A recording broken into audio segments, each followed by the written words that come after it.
हरे कृष्ण कृष्ण कृष्ण हरे हरे, हरे राम राम राम हरे हरे।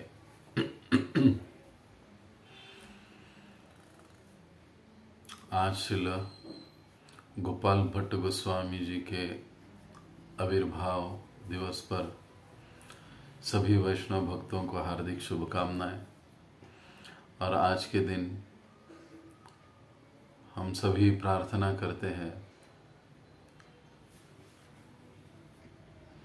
श्रील गोपाल भट्ट गोस्वामी जी के चरणों में कि वे हम पर कृपा करें और अपना आशीर्वाद हमें प्रदान करें, ताकि भगवान का प्रति जो संबंध ज्ञान है वो हम में दृढ़ता से विकसित हो और कृष्ण भावना के इस आंदोलन में, इस कृष्ण भक्ति में हम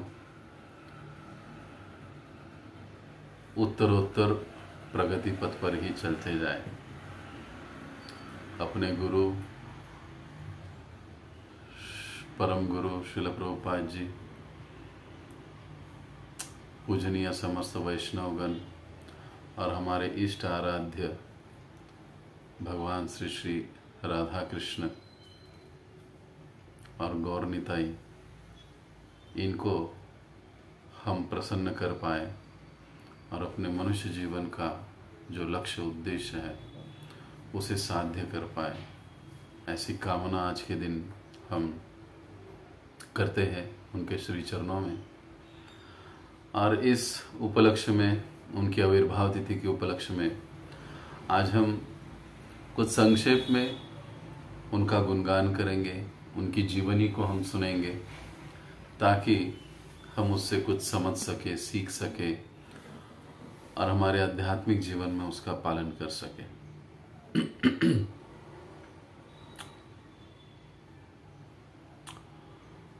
ये शतक 1503 की बात है कि दक्षिण भारत के तमिलनाडु प्रांत में कावेरी नदी के तट पर जो श्रीरंगम क्षेत्र है, वहाँ पर वेंकट भट्ट नाम के एक श्री संप्रदाय ब्राह्मण रहा करते थे और उन्हीं के पुत्र यह गोपाल भट्ट गोस्वामी, जो हमारे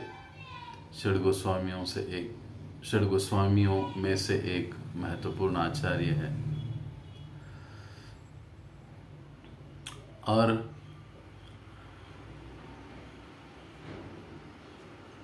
ये वही व्यक्तित्व है वेंकट भट्ट, जिनके घर में श्री चैतन्य महाप्रभु रुके थे पूरे 4 महीने, पूरे चतुर्मास 4 महीने का जो है वो इनके घर पर श्री चैतन्य महाप्रभु ने व्यतीत किया था। और उस समय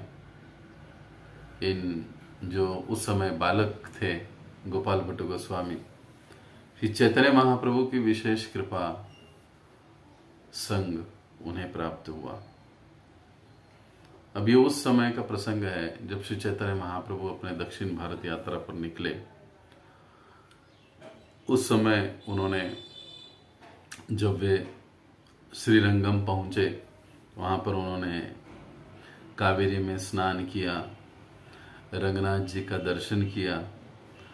और रंगनाथ जी का दर्शन करते श्री चैतन्य महाप्रभु इतने भाव विभोर हो गए कि वो भावावेश में निरंतर नृत्य करते रहे।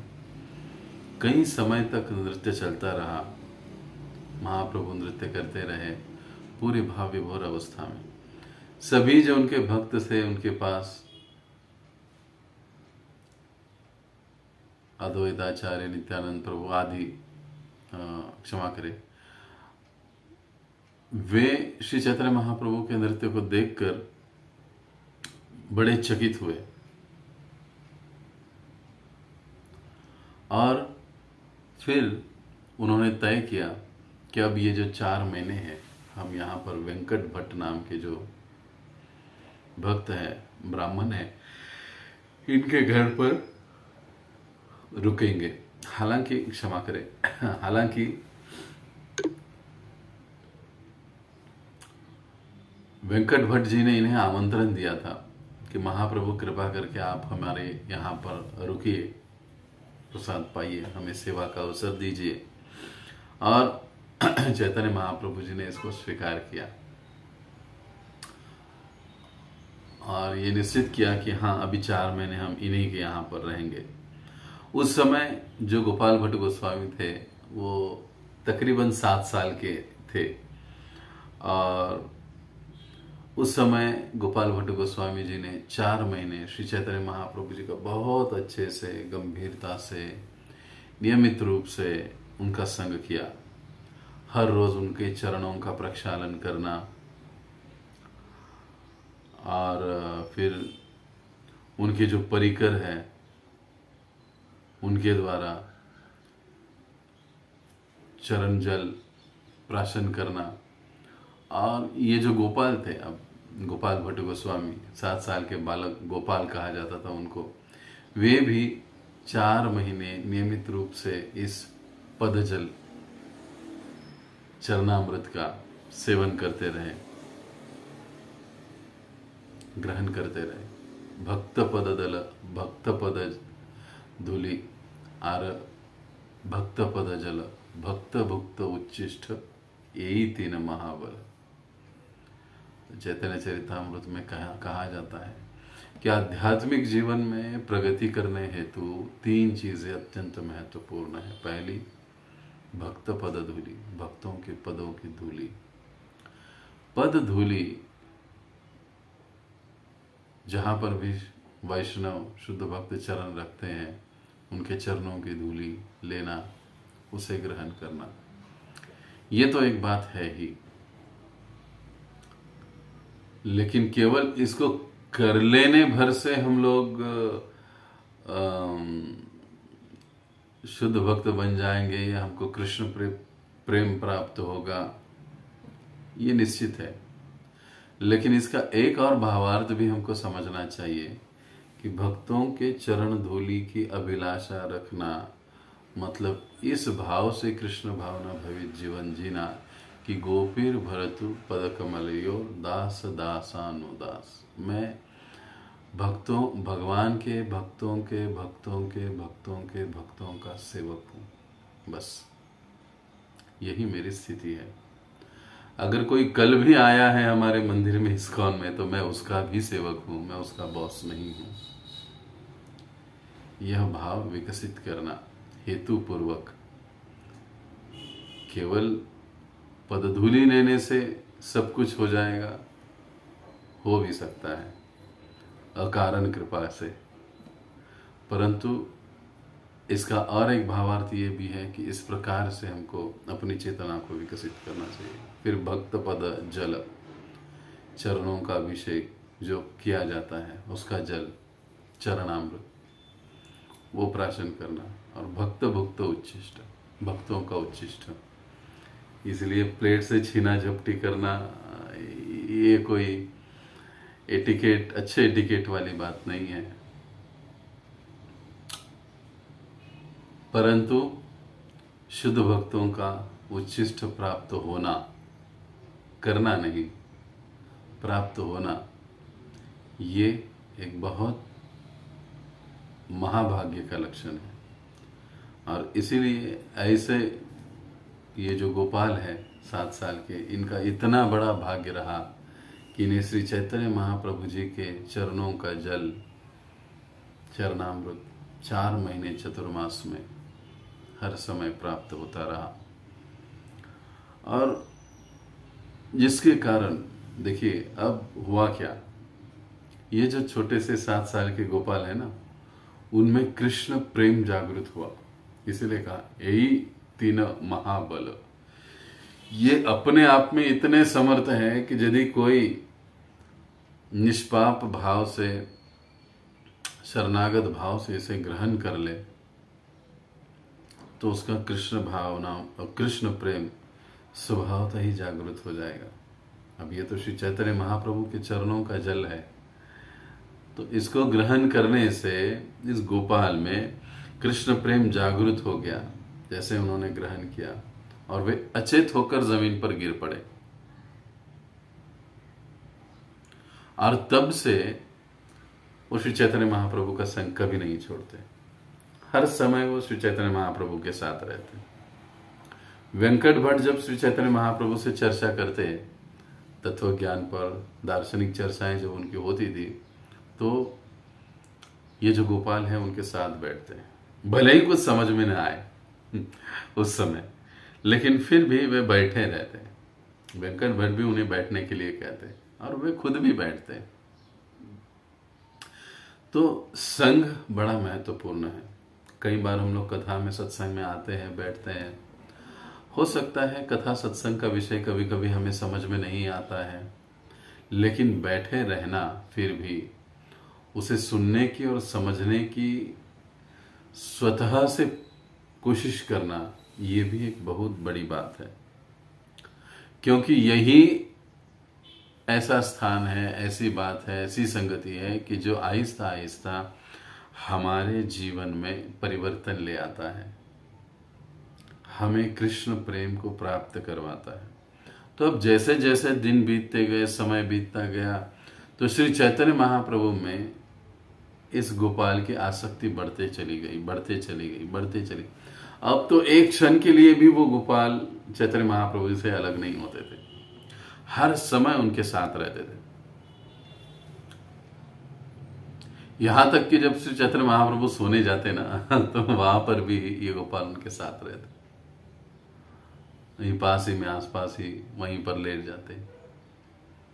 अब वेंकट भट्ट इन सारी बातों को देखकर उनके पिताजी बड़े प्रसन्न रहते, बड़े प्रसन्न होते, और वो सोचने लगे कि अब मेरा उद्धार अवश्य होगा।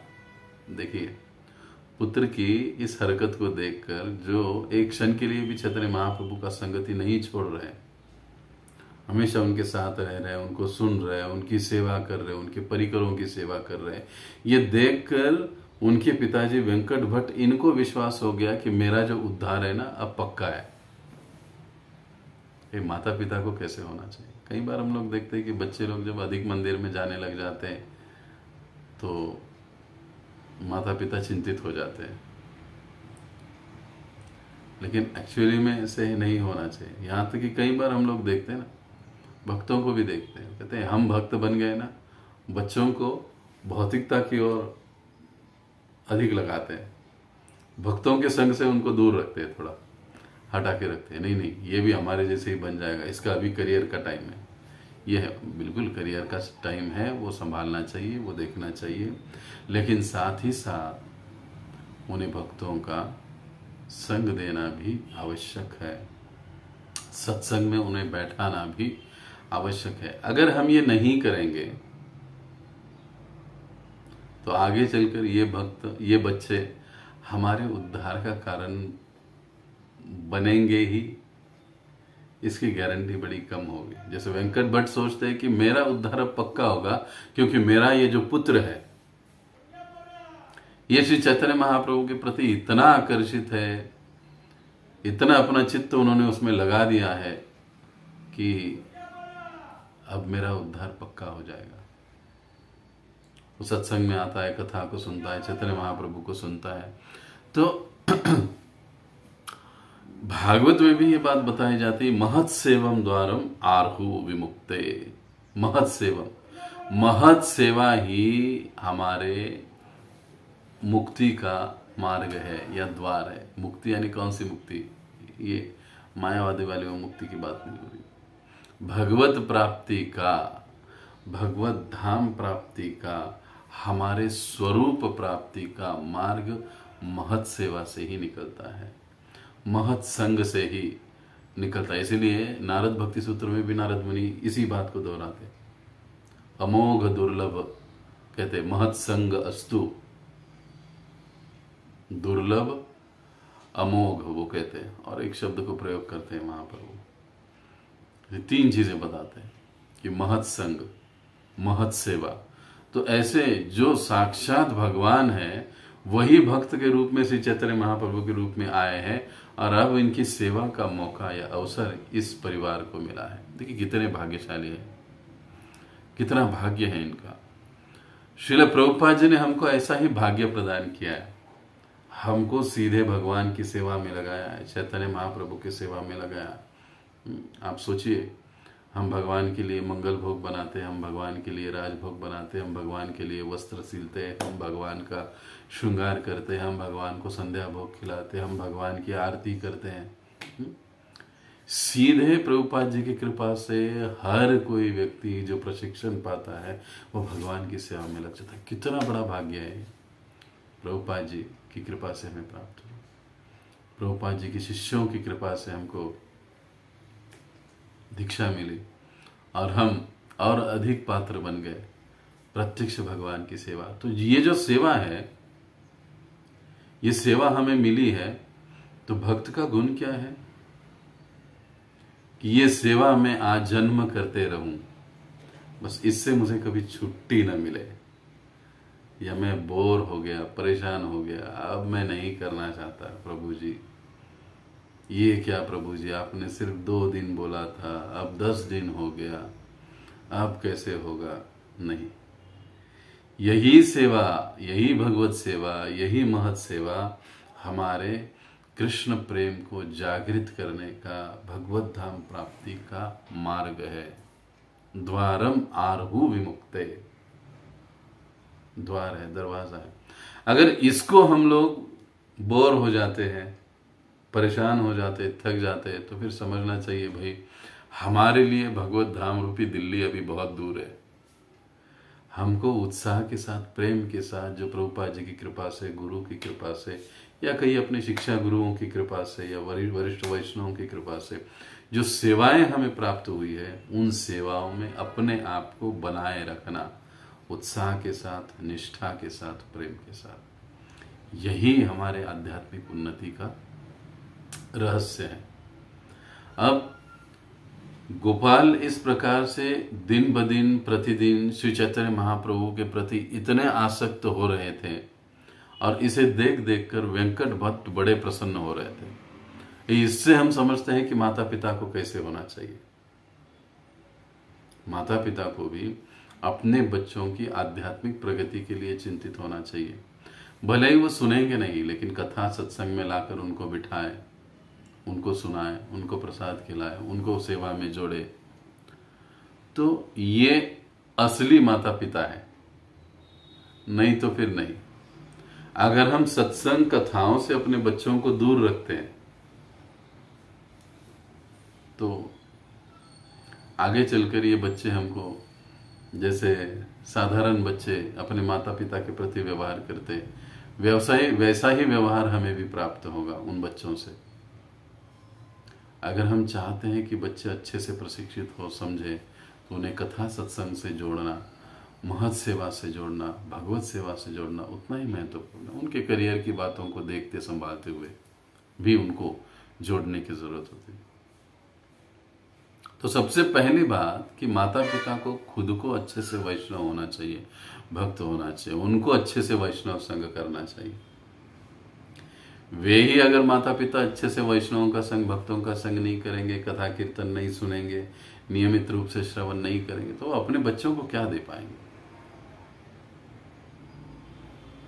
और अगर वो अपने बच्चों को नहीं दे रहे तो बहुत बड़ी गलती कर रहे हैं, क्योंकि वो एक विरासत उन्हें देने से चूक रहे। दुनिया भर की नश्वर चीजें आप उन्हें दे दोगे, लेकिन उनके जीवन में, वास्तविकता में उनको सुख और शांति प्रदान करने वाली चीजें आप उनको नहीं दे रहे हो। इसमें देखता हूं कई सारे भक्त भी है कि पढ़ाई के नाम पर, काम के नाम पर, जॉब के नाम पर अपने बच्चों को थोड़ा सा दूर रख देते। क्षमा कीजिए मुझे, मैंने देखा है, अनुभव है, इसी के लिए मैं कह रहा हूं, लेकिन ये सरासर गलत है। बच्चों को इस वातावरण से जोड़ना चाहिए। बच्चे समझे या न समझे, उन्हें कथा कीर्तन में लाना चाहिए। बच्चों के हृदय में इससे श्रद्धा उत्पन्न होती है, एक आस्था उत्पन्न होती है, एक अभ्यास उनका बन जाता है, और वो अभ्यास ही उनको इस मार्ग में आहिस्ता आहिस्ता स्थिर करवा देता है। वो आगे चलकर वैष्णवों के संग के कारण, श्रवण के कारण गलत रास्ते पर नहीं जाएंगे, भटकेंगे नहीं, वो सही रास्ते पर रहेंगे। तो ऐसा बालक जब बड़ा होगा, तो वो विचलित नहीं होगा, वो भटकेगा नहीं, इधर उधर जाएगा नहीं, वो सही रास्ते पर रहेगा। जीवन के सुख और शांति की अनुभूति वो आराम से कर पाएगा। तो आजकल हम लोग समाज में देखते हैं कि क्या आवश्यकता, क्या अवस्था है समाज की। सारा बुरा वातावरण है। कहीं पर भी भगवान और वैष्णव के प्रति हमारी श्रद्धा दृढ़ हो ऐसा वातावरण नहीं है बाहर के समाज में। तो प्रभुपाद जी ने इतना बढ़िया सुंदर हमें इस्कॉन दिया है, संग दिया है भक्तों का, तो उसमें हमें बच्चों को जोड़ना चाहिए और जोड़कर उनको एक अच्छे संस्कार देने की कोशिश करनी चाहिए। क्योंकि यदि बचपन से ही बच्चों को ऐसे सत्संग में लाया जाए तो वे संभल सकते हैं, वे भटकेंगे नहीं, वो कहीं गलत रास्ते पर नहीं जाएंगे। वो बच्चों के लिए एक अच्छा वातावरण होता है, मंदिर, कथा, सत्संग। तो जरूर माता पिता को अपने बच्चों को यहाँ पर लाना चाहिए। और अगर बच्चे सत्संग में ज्यादा ही गहराई से जाने लगे तो माता पिता को चिंतित नहीं होना चाहिए, ये सोचकर कि अरे अभी इसका क्या होगा, ये भी हरे कृष्ण वाला बन जाएगा वगैरह वगैरह।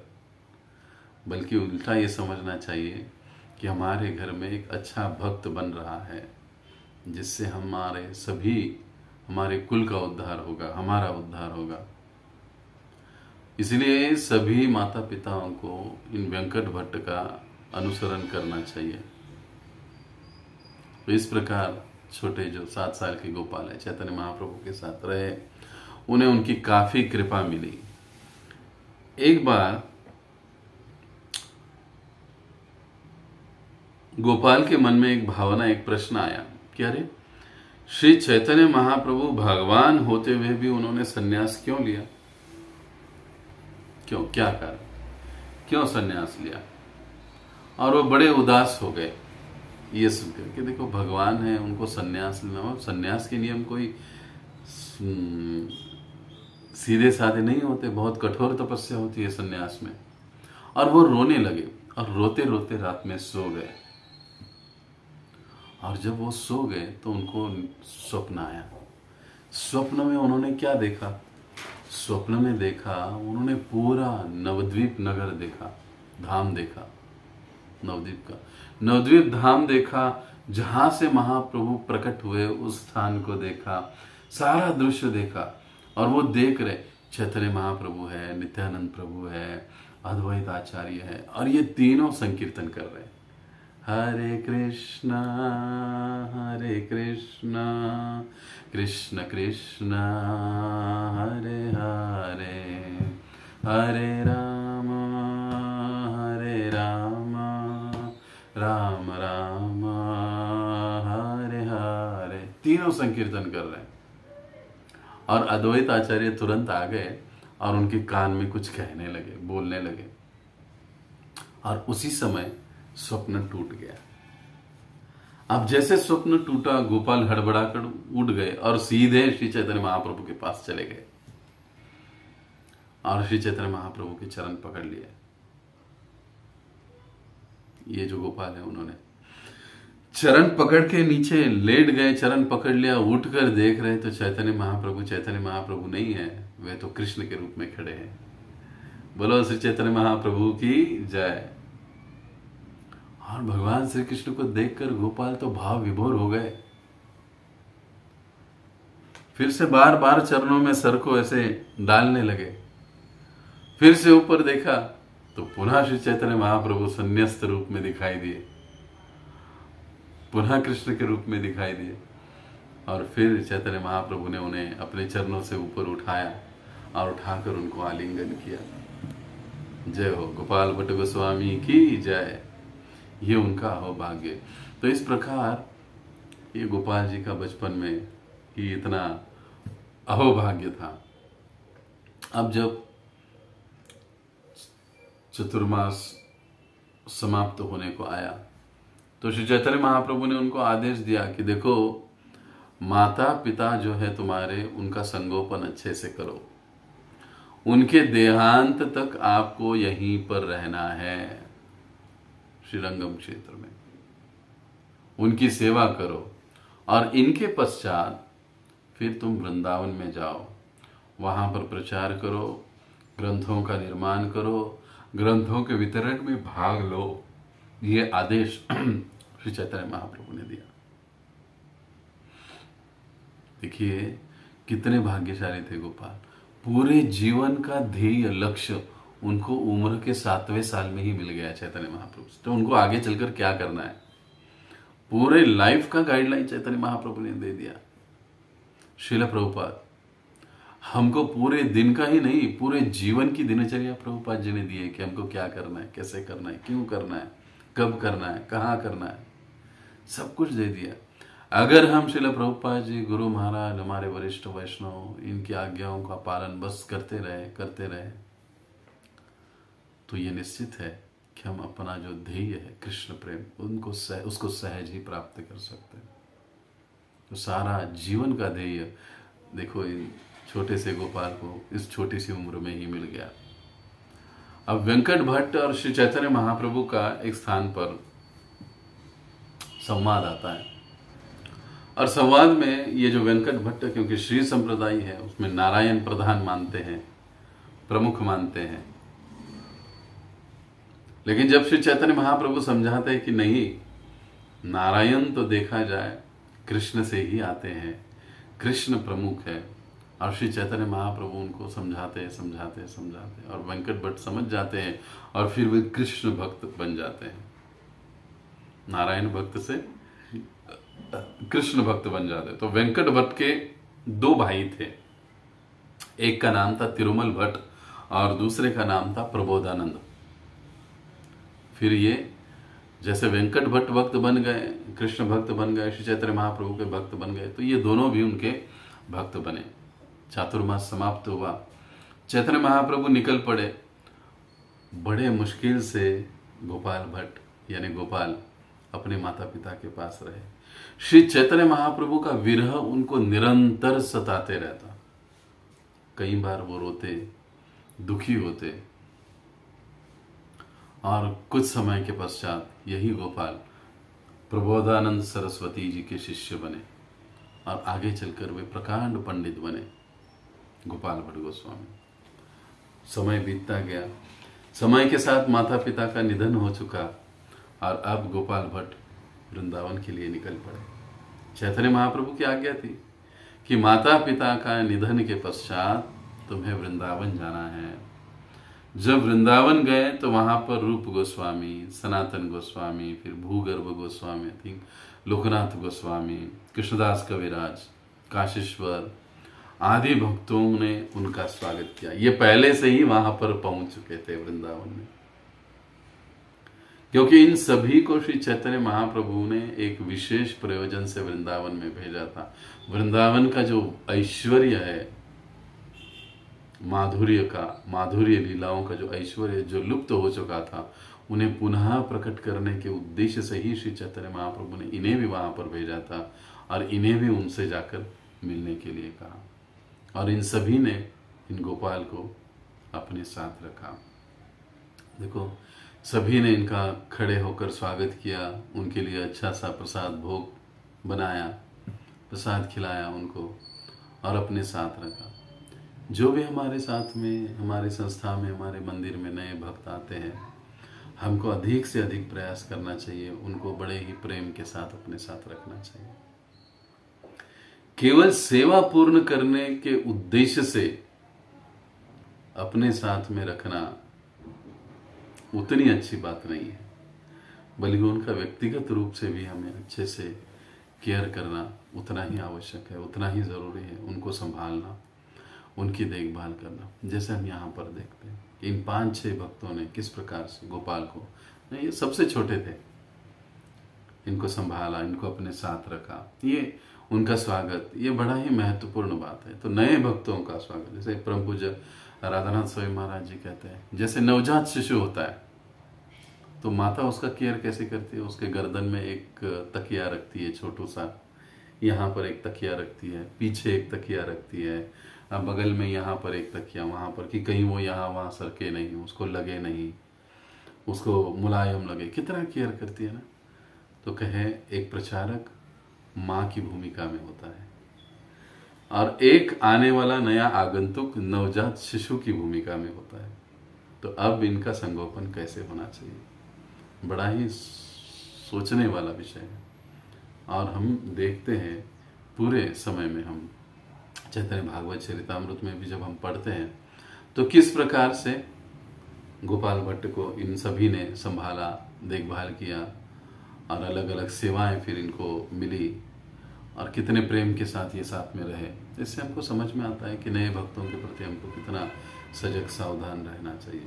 अब देखिए, कई बार ये भी होता है, मंदिर है, मैनेजमेंट की चीज़ें हैं, बातें हैं, कभी कभी कुछ अनबन हो जाती, कुछ गड़बड़ हो जाती, किसी नए आगंतुक के प्रति कुछ अलग व्यवहार हो जाता है, लेकिन फिर भी हमें सजग रहना चाहिए।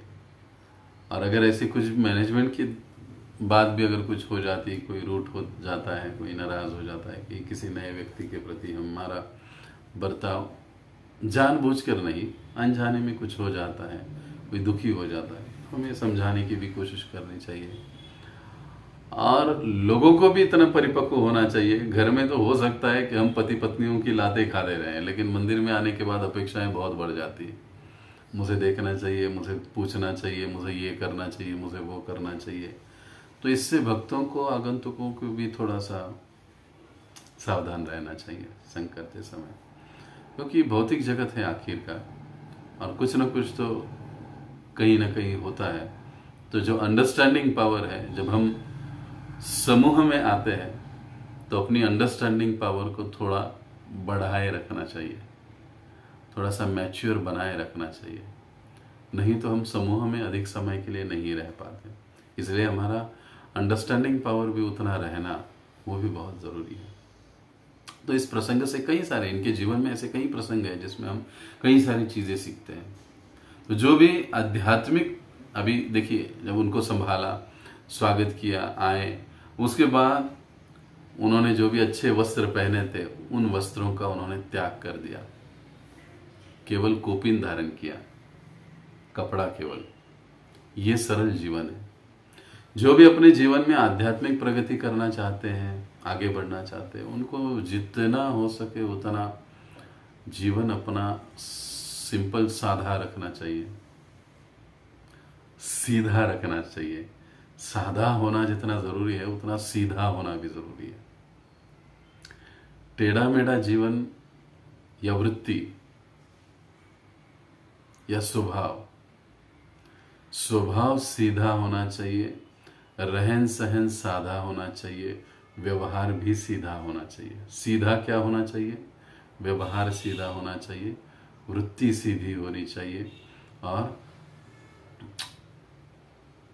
हमारा स्वभाव सीधा होना चाहिए। साधा क्या होना चाहिए? हमारा जीवन यापन साधा होना चाहिए, हमारा रहन सहन साधा होना चाहिए। हम आध्यात्मिक जीवन में प्रगति करना चाहते हैं तो ये चीजें अनिवार्य हैं, जिसको हमें पालन करना पड़ेगा। अब श्री चैतन्य महाप्रभु जो दक्षिण भारत यात्रा निकले थे, उनकी यात्रा समाप्त करके वो पुनः जगन्नाथपुरी लौट आए। अब जगन्नाथपुरी जब लौटे तो वो सोचकर चिंतित होने लगे कि अरे, गोपाल भट्ट पहुंचे या नहीं पहुंचे वृंदावन में, क्या हुआ, उसको लेकर वे, इस विषय को लेकर चैतन्य महाप्रभु चिंतित। अब कोई कहे महाप्रभु तो भगवान है, उनके पता नहीं क्या कि वेंकट भट्ट का मृत्यु हो चुका है और अब वे वहां पर पहुंच चुके हैं। लेकिन श्री चैतन्य महाप्रभु समझाते हैं कि जो भक्त उनके कृपा प्राप्त है, जो भक्त ऐसे साधे और सीधे हैं, उनकी चिंता स्वयं भगवान करते हैं। अरे वो पहुंचा कि नहीं, वो आया कि नहीं। भगवान और भक्त के बीच में, गुरु और शिष्य के बीच में एक अलग ही नाता होता है, जो हम कई बार भौतिक बुद्धि से समझ नहीं पाते हैं। तभी एक दूत वहां पर आ गया, चैतन्य महाप्रभु को बता दिया कि गोपाल भट्ट को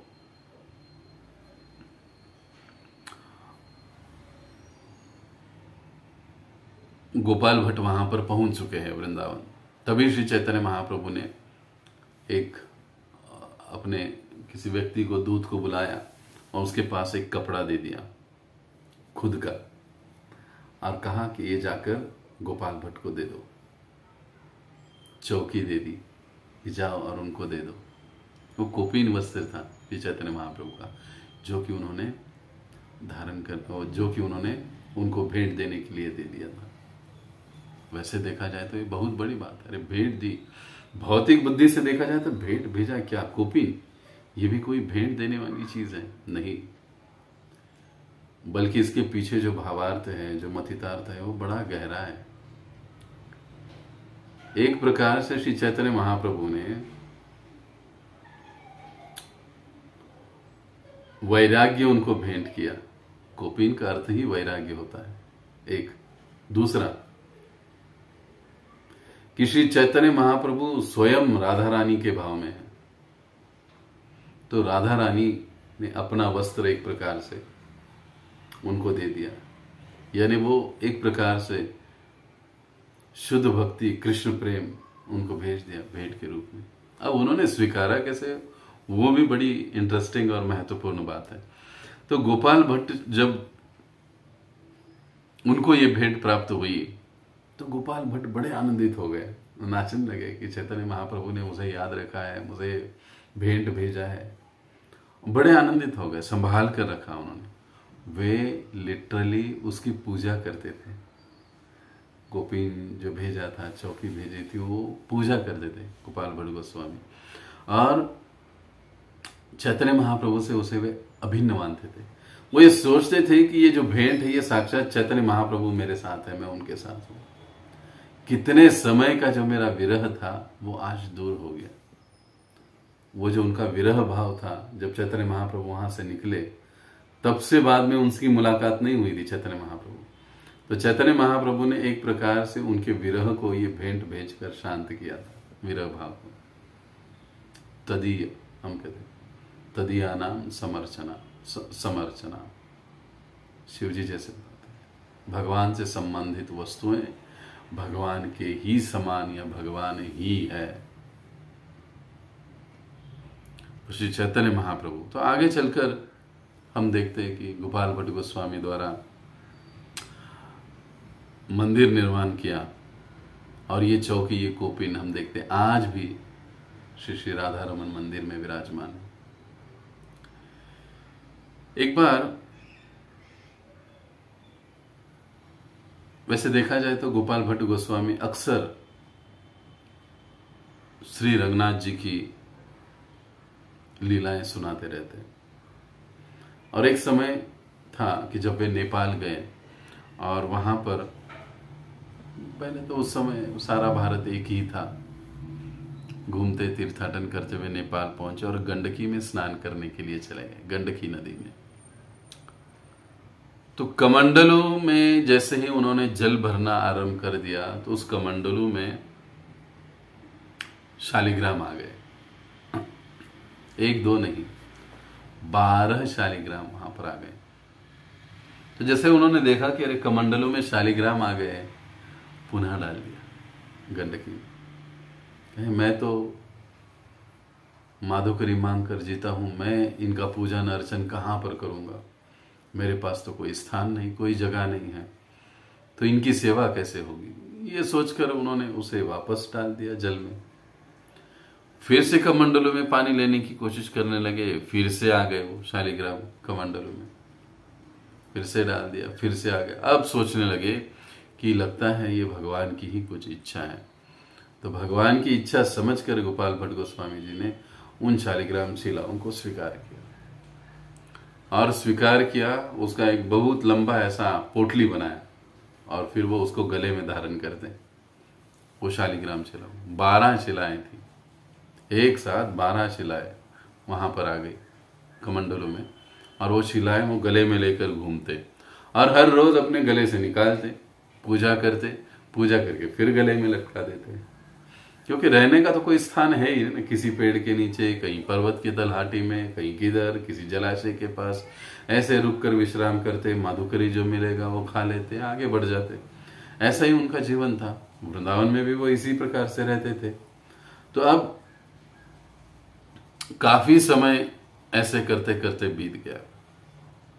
एक समय जब वो कथा सुना रहे थे तो उस कथा में एक व्यापारी, पंजाबी व्यापारी था, वो आ गया और उसने भी ये 6 गोस्वामियों के बारे में सुन रखा था। वैसे गोपाल भट्ट गोस्वामी जी को भी उन्होंने सुना था। तो कथा के पश्चात उन्होंने उनको बहुत सारी सुंदर सुंदर गहने, आभूषण, वस्त्रें भेंट कर दी। अब गोपाल भट्ट गोस्वामी जी ने उसे स्वीकार कर लिया। उन्होंने कहा कि हे महात्मन, ये मैंने आपकी भगवान की सेवा के लिए दे दी है। गोपाल भट्ट जी ने उसको स्वीकार कर लिया। इतनी मूल्यवान चीजें, वो सोचने लगे कि अरे इतनी मूल्यवान चीजें ये दे रहा है, मेरे पास तो शालिग्राम है, कैसे सेवा हो पाएगी, वैसे इसका उपयोग भी मेरे लिए क्या। वो सोच में पड़ गए। ये समय था 1945, नरसिंह चतुर्दशी का दिन। और वो प्रार्थना करने लगे कि प्रभु, मैं कितना अभागी हूं कि आपकी सेवाओं के लिए लोग चीजें तो मुझे दे रहे हैं, लेकिन मैं आपकी सेवा में यूज नहीं कर पा रहा हूं, मैं उपयोग में नहीं ला पा रहा हूं। क्या किया जाए। सोचते सोचते रात में सो गए, सुबह उठ गए और सीधे स्नान के लिए चले गए। स्नान से वापस आ गए, देखते हैं तो जिस स्थान पर शालिग्राम शिलाएं रखी थी उस स्थान पर 12 इंची विग्रह बन के खड़े हो गए। 12 शालिग्राम, 12 इंची विग्रह। भगवान, बोलो श्री राधा रमन जी की जय। और ये वही राधा रमन जी जो स्वयं से सेवा प्रकट करने, सेवा स्वीकारने हेतु प्रकट हुए। सोचिए कितना भाग्य है गोपाल भट्ट गोस्वामी जी का, और कितना भाग्य है उस व्यापारी का जिसने जो सेवा प्रदान करी, उस सेवा लेने के लिए भगवान शालिग्राम रूप को छोड़कर ये राधा रमन जी के रूप में प्रकट हो गए। ये सेवा स्वीकार करनी है। देने वाले का भाव कैसा रहा होगा सोचिए। कई बार हम लोग देते तो है, डोनेशन देते हैं, ये देते हैं, वो देते हैं, चीजें हो जाती है। देखिए, हम विषय के अनुसार कुछ बातें कर लेते हैं जिससे हमको कुछ सीखना भी जरूरी होता है, लेकिन देने के पीछे हमारा भाव क्या है। चाहे वो धन की सेवा हो, चाहे वस्तुओं की सेवा हो, चाहे शारीरिक श्रम क्यों ना हो, उसका उद्देश्य और वो करने के पीछे जो हमारा भाव है, ये सेवाओं को करने के पीछे हमारा जो उद्देश्य है, वो सबसे महत्वपूर्ण बात है। और यही 2 चीजों पर उस सेवा की स्वीकृति या अस्वीकृति निर्भर होती है, भगवान के द्वारा, गुरु के द्वारा, वैष्णवों के द्वारा। इसलिए जो भी सेवा, इसलिए देखिए फिर से एक बार मैं कोट कर रहा हूं, परम पूज्य राधानाथ स्वामी महाराज जी कहते हैं, जब हम कोई भी सेवा कर रहे हैं, चाहे डोनेशन दे रहे हैं, चाहे सेवा परफॉर्म कर रहे हैं, अपने हाथों से सेवा कर रहे हैं, जो भी है, मंदिर मार्जन कर रहे हैं, जो कुछ भी हम कर रहे हैं, हमको सेवा करते समय ये सोचना चाहिए कि मैं सेवा किसकी कर रहा हूं। अपने अहंकार की, अपने प्रतिष्ठा की, कि वास्तविकता में मैं मेरे गुरु और गौरांग और मेरे आराध्य इष्ट, इनकी प्रसन्नता के लिए सेवा कर रहा हूं। मैं सेवा किस लिए कर रहा हूं? किसी को दिखाने के लिए, किसी को बताने के लिए, अपनी प्रेस्टीज के लिए, अपने अहंकार को संतुष्ट करने के लिए, अपनी प्रतिष्ठा को बढ़ाने, किस लिए? अगर इन चीजों के लिए हम लोग सेवा कर रहे हैं, ईष्ट की प्रसन्नता छोड़कर, गुरु की प्रसन्नता छोड़कर, परम गुरु की प्रसन्नता को छोड़कर, वैष्णव की प्रसन्नता को छोड़कर अगर हम लोग इन चीजों के लिए सेवाएं कर रहे हैं, तो हम भगवान की नहीं, हम गुरु की नहीं, हम प्रभुपाद जी की नहीं, हम इस्कॉन की नहीं, हम अपने व्यक्तिगत काम, क्रोध, लोभ, षड रिपुओं की सेवा कर रहे हैं, जिसका फायदा अंततोगत्वा उसके लिए है। तो हमको सेवा देते समय, चाहे दान हो, चाहे शारीरिक सेवा हो, हमें बहुत सचेत रूप से सेवाओं को करना चाहिए। अब जैसे ही राधा रमन जी को देखा, मतलब विग्रहों को देखा गोपाल भट्ट गोस्वामी जी ने, वो बड़े अति सुंदर, इतना सुंदर रूप, आज भी हम देखते हैं राधा रमन जी का रूप कितना सुंदर है, अति सुंदर है। वो विग्रहों को देखकर भाव विभोर हो गए गोपाल भट्ट गोस्वामी। सभी को बताना उन्होंने चालू कर दिया। 6 गोस्वामियों को भी बुलाया, उत्सव मनाया गया और नाम रखा गया उस समय भी उनका राधा रमण। बोलो श्री राधा रमण भगवान की जय, जो वृंदावन के 7 प्रमुख विग्रहों में से एक माने जाते हैं। विशेषता क्या है यहाँ की? हम देखते वृंदावन में सभी जगह कृष्ण के साथ श्रीमती राधा रानी है, लेकिन यहाँ पर भगवान श्री कृष्ण अकेले खड़े हुए हैं। लेकिन साथ में क्या है, आपने नोट किया होगा, देखा होगा, चौकी है और चौकी पर श्री चैतन्य महाप्रभु का भेजा हुआ कौपीन है। राधा रानी के रूप में इन्हें ही पूजित किया जाता है।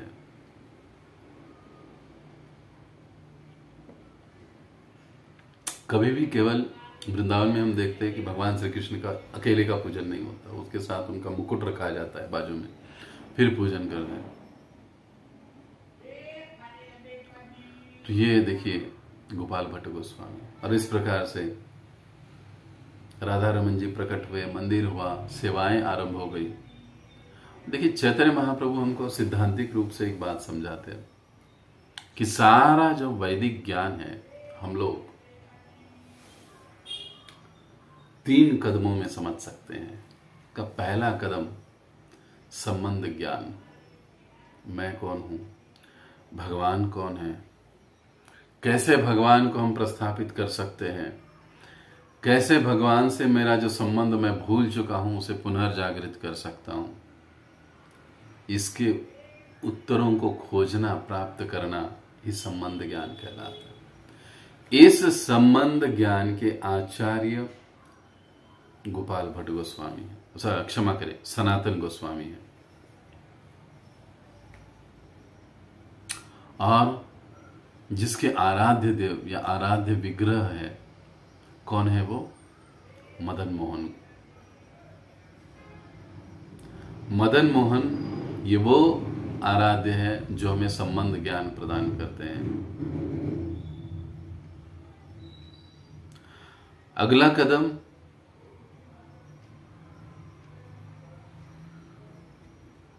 दूसरा कदम अभिधेय ज्ञान, कि हमारा भगवान के साथ क्या संबंध है, और उस संबंध के अनुसार सेवा करना। इस संबंध ज्ञान में भी ये प्रश्न है कि मेरा भगवान के साथ क्या संबंध है। वहां पर बेसिक जवाब है कि गोपीर भरतु, मैं भगवान के चरणों के दासों का दास हूं। लेकिन अभिधेय ज्ञान में ये जो प्रश्न है वो भगवत धाम में हमारा स्वरूप क्या है, कौन सी सेवा है मेरे लिए, ये समझना। ये तभी समझता है जब हमारा संबंध ज्ञान पक्का होता है, हम उसको अच्छे से आत्मसात करते हैं, तब फिर हमें पता चलता है कि आध्यात्मिक जगत में हमारा स्वरूप स्थिति क्या है, क्या सेवा है,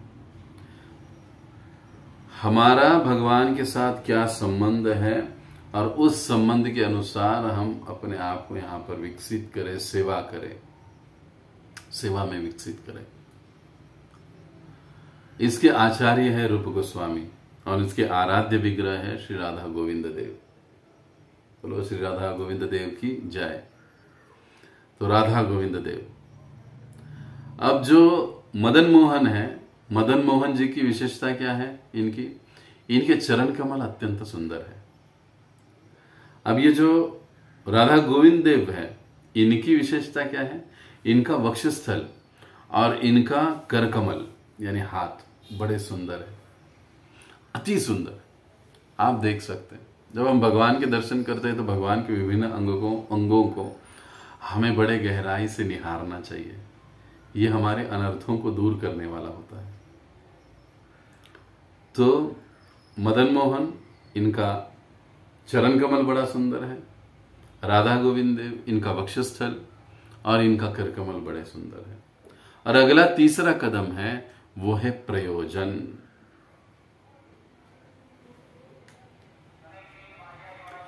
अब भगवान के संबंध का ज्ञान प्राप्त कर लिया, ज्ञान प्राप्त करने के बाद सेवा में जुड़ गए। सेवा से लाभ क्या? तो सेवा के द्वारा हमें कृष्ण प्रेम की प्राप्ति होती है। जैसे जैसे हम सेवा करते जाते हैं निष्ठा से, भाव से, प्रेम से, उत्साह के साथ, सही चेतना से, हमारे हृदय में कृष्ण प्रेम जागृत होना आरंभ हो जाता है। हम इसकी अनुभूति कर सकते हैं।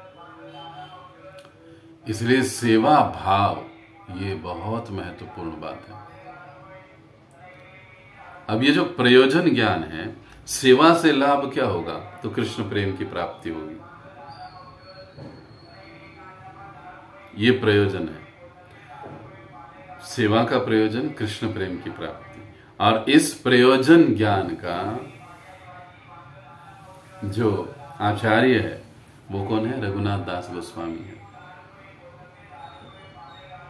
और उसके आराध्य देवता है राधा गोपीनाथ।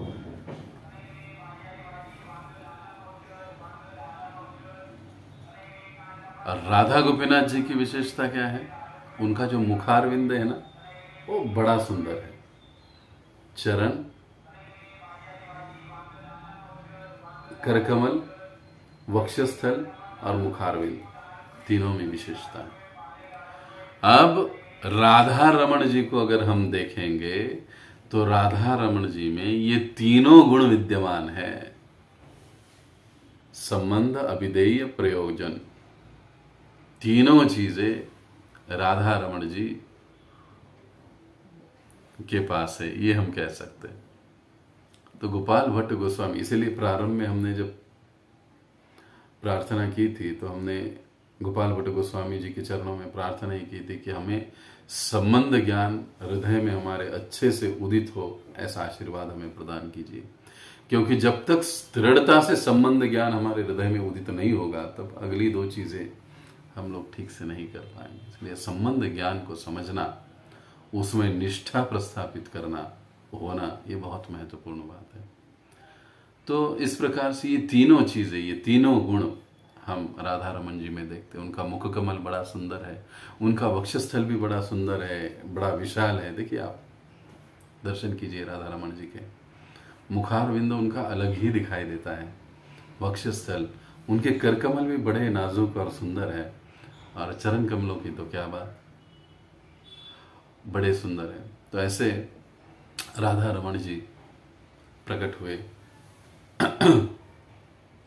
श्रीला गोपाल भट्ट गोस्वामी जी के यहाँ पर 450 साल पहले। कई सारे मुगल राजा का आक्रमण हुआ वृंदावन पर। वे वृंदावन पर आक्रमण करते, वृंदावन पर बार बार वहां के मंदिरों को तोड़ते और मंदिरों में जितनी भी धन संपत्ति होती उसकी लूट मचाते, लूट कर ले जाते। इसलिए उस समय कई सारे ब्राह्मणों ने सोचा कि वृंदावन के जो मूल विग्रह है उसको उन्होंने जयपुर में छिपाया, वहां ले जाकर, क्योंकि वहां पर उस समय बहुत ही शूरवीर राजा मानसिंह इनका राज चलता था। तो जो कई सारे मूल विग्रह हैं उनमें से एक मूल विग्रह राधा रमन जी, आज भी वही राधा रमन जी है जो गोपाल भट्ट गोस्वामी के समय उनके समक्ष प्रकट हुए थे। राधा रमन जी की वही मूर्ति है, 12 इंच वाली छोटी। तो राधा रमन यानी इसका मतलब ये है कि सेवा करते रहे, सेवा करते रहे। और गोपाल भट्ट गोस्वामी तो स्वाभाविक रूप से बड़े विद्वान थे। षड संदर्भ नाम का ग्रंथ उन्होंने लिखा। सनातन गोस्वामी ने हरिभक्ति विलास ग्रंथ का संपादन भी किया है, संपादन उनका है। तो ठीक उसी समय एक भक्त वृंदावन में आए जिसका नाम था श्रीनिवास। वो आगे चलकर श्रीनिवास आचार्य बने। उन्हें चैतन्य महाप्रभु की आज्ञा मिली, और आज्ञा क्या थी कि गोपाल भट्ट गोस्वामी से दीक्षा लेना है, राधा रमन के सामने ले जाएं, और आज से गोपाल भट्ट गोस्वामी उनको लेकर गए, कहे कि आज से ये तुम्हारा है। और फिर एक दिन उनको दीक्षा दे दी, और दीक्षा के बाद उनको सौंप दिया जीव गोस्वामी को, श्रीनिवास आचार्य को, कहे कि अभी आप इनको शिक्षा कराओ इनकी। भागवतम सीखने के लिए उनको जीव गोस्वामी के पास भेज दिया। तो श्यामानंद प्रभु, श्रीनिवास, नरोत्तम दास ठाकुर, ये तीनों फिर आगे चलकर हम देखते हैं बड़े घनिष्ठ मित्र बन गए। वैष्णव प्रेम या वैष्णव में प्रेम एक अलग ही चीज और बात होती है। वैष्णव के समूह में हम जितना निंदा मुक्त, ईर्ष्या मुक्त और सीधे भाव से रहेंगे, उतने ही हम लोग आपस में वैष्णव प्रेम को विकसित कर पाएंगे, भक्तों के प्रेम को विकसित कर पाएंगे। गाढ़ वैष्णव प्रेम कैसे होता है उसकी अनुभूति हम ले पाएंगे। और फिर इन तीनों ने ही आगे चलकर रूप गोस्वामी आदि द्वारा जो भी ग्रंथ लिखे गए उनके वितरण की जिम्मेदारी संभाली। कई भक्त गोपाल भट्ट गोस्वामी जी के पास आए और एक थे गोपीनाथ पुजारी जो ब्रह्मचारी रहे। कई भक्तों को गोपाल भट्ट गोस्वामी जी ने प्रशिक्षण दिया, उनको सिखाया, पढ़ाया। और एक थे जो गोपीनाथ पुजारी, वे ब्रह्मचारी रहे। उनके भाई थे दामोदर दास, उनको दीक्षा दी जो कि गृहस्थ बने, गृहस्थ थे। और फिर उन्हीं को, दामोदर दास जी को ही आगे चलकर राधा रमन जी के सेवा का उत्तराधिकारी बना दिया गया। गोपाल भट्ट गोस्वामी हालांकि प्रकांड पंडित थे, भगवान श्री चैतन्य महाप्रभु कहिए, भगवान श्री कृष्ण की इतनी अपार कृपा उन पर रही। रूप गोस्वामी आदि जैसे शुद्ध भक्तों की, षड गोस्वामियों का इतना प्रेम संग उनको मिला, इसके बावजूद भी वो बड़े नम्र, सहनशील रहे, विद्वान रहे। विद्वत्ता आती है तो थोड़ा अहंकार आता है। हम जब वरिष्ठ भक्तों के साथ में थोड़ा सा चले जाते हैं तो बाकी आसपास के भक्तों को हम तुच्छ समझने लग जाते हैं, क्योंकि हम लोग हम हैं। लेकिन एक वैष्णव कैसे होते हैं? जीवन के हर स्थिति में वो अपने मूल स्वरूप को कभी नहीं भूलते हैं। और मूल स्वरूप क्या है? दास दासानुदास। अगर ये चीज याद रहे तो हम कभी भी जमीन नहीं छोड़ेंगे, हवा में नहीं जाएंगे। हम सभी भक्तों के साथ सही सही व्यवहार करेंगे, अच्छे से रहेंगे। राधा रमन मंदिर का जो व्यवस्था है, ये गोपाल भट्ट गोस्वामी जी द्वारा बहुत ही अच्छे से संभाला गया। हालांकि वो स्वयं काफी विद्वान थे, उन्होंने भोग का समय निर्धारित किया। उनका भोग का समय कभी नहीं चूकता था, कभी नहीं। 12:30 यानी 12:30, 12 यानी 12, सुबह का मंगल भोग का समय जो भी होगा उस समय। क्योंकि प्राय गोपाल भट्ट गोस्वामी लिखते हैं कि हम भगवान की सेवा करते हैं, इसका मतलब है कि हम भगवान से कह रहे हैं कि प्रभु हम आपकी ये सेवा किए हैं, कर रहे हैं। हम आपको दोपहर का भोजन 12 बजे देंगे तो प्रभु फिर 12 बजे हमारी राह देखेंगे और हम 12:30 बजे पहुंचेंगे। ये समय का निर्धारण होना सेवा में, ये बड़ी महत्वपूर्ण बात है। तो हम देखते हैं बाकायदा सारा जिक्र आता है ग्रंथों में, चैतन्य चरितामृत, चैतन्य भागवत। यहाँ तक कि हम देखते हैं कि भक्ति विनोद ठाकुर जी ने भी जगन्नाथ जी मंदिर में जो सिस्टम बनाया, मंदिर का भोग का समय, आरती का समय, क्योंकि जब हम भगवान को इस प्रकार से कह रहे, एक ही समय होना चाहिए। आज कोई 7 बजे कर रहा है, कल कोई 7:30 बजे कर रहा है, आज कोई 12 बजे कर रहा है, परसों कोई 1 बजे कर रहा है। भगवान कैसे उपस्थित रहेंगे?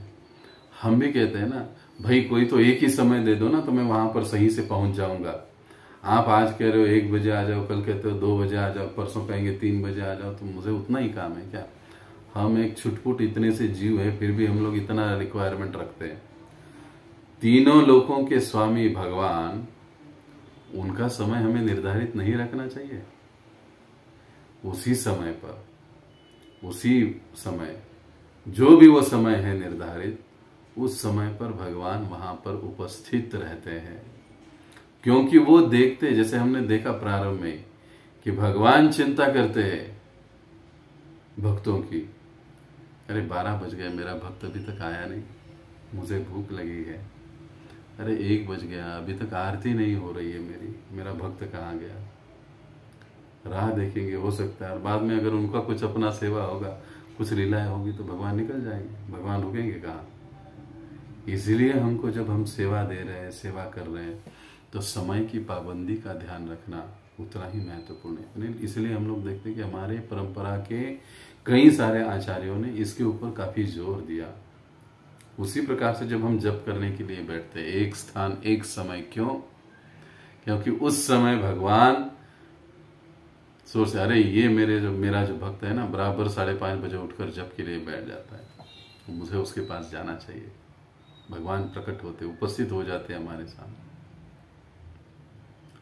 उसी प्रकार से जब हम मंदिर की सेवाओं की बात आती है, तो समय का नियमितता, अचूकता बड़ी महत्वपूर्ण बात है। क्योंकि उस समय में भगवान तो हर समय उस स्थान पर विद्यमान है, उसमें कोई बात नहीं। आप कहोगे प्रभु जी ऐसे कैसे, लेकिन विशेष रूप से भगवान उस समय हमारी सेवा स्वीकारने के लिए वहां पर उपस्थित होते हैं, विशेष रूप से ध्यान देकर। तो गोपाल भट्ट गोस्वामी जी ने इस मंदिर का जो व्यवस्थापन है उसको बड़े अच्छे से संभाला, भोग का समय निर्धारित अच्छे से किया। आज तक राधा रमण मंदिर के एक भी चीज, ज्वेलरी, वस्तु न गुम हुई न चोरी हुई, ये रिकॉर्ड है। क्यों? क्योंकि आज भी राधा रमन जी के अलमारी की 3 चाबियां हैं। एक मंदिर अध्यक्ष के पास रहती है, एक सेवा करने वाले के पास रहती है, और एक स्पेयर रहती है। जो भी सेवा करने के लिए जाता है, भगवान का कुछ आभूषण निकालता है, तो वहां पर डायरी है, वो उसको साइन करना पड़ता है कि आज भगवान की सेवा के लिए ये चीजें ले ली गई है, so and so XYZ Shridhar Madhav Das. आज भी हम देखते हैं इतने वर्षों के बाद भी वहां पर चौकी कोपिन विद्यमान है, उसकी पूजा की जाती है। तो ऐसे श्री गोपाल भट्ट गोस्वामी, जिनकी अनंत लीलाएं हैं, जो कि गोलोक धाम में अनंग मंजरी के रूप में भगवान की सेवा में विद्यमान है। जब भी हम वृंदावन में जाते हैं तो गोपाल भट्ट गोस्वामी जी की जो समाधि है वो राधा रमण जी मंदिर के पीछे ही है। 1585 में, क्षमा करें, 1585 में उन्होंने समाधि ले ली और वृंदावन में, और पीछे ही, मंदिर के पीछे ही उनका समाधि है। तो हमको वहाँ पर ज़रूर दर्शन करना चाहिए, जाना चाहिए। ऐसे स्थानों पर कुछ समय के लिए बैठना चाहिए, जप करना चाहिए। आज के दिन गोपाल भट्ट गोस्वामी जी के चरणों में हमें प्रार्थना करनी चाहिए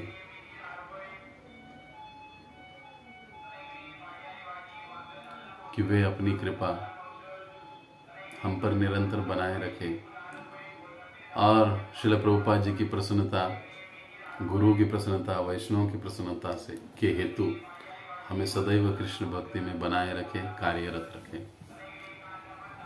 ऐसे जब हम तिरोभाव कहते हैं तो देखा जाए तो असली रूप से देखा जाए तो वैष्णव का कभी देखा जाए तो तिरोभाव नहीं होता है। वे आध्यात्मिक रूप में सदैव विद्यमान रहते हैं। आज भी अगर हम उस शुद्ध भाव से वृंदावन में जाते हैं, इन आचार्यों के समाधि स्थलों पर, इनके मठों में जब हम जाते हैं, उस अनुभूति को हम ग्रहण कर सकते हैं, ले सकते हैं। उनकी उपस्थिति को हम अनुभव कर सकते हैं।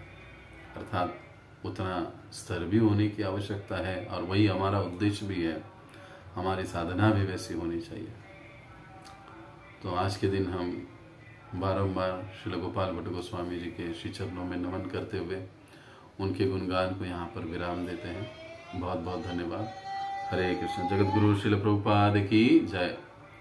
श्रील गोपाल भट्ट गोस्वामी आविर्भाव महोत्सव की जय। निताय गौर प्रेमानंदे। हरि हरि बोल।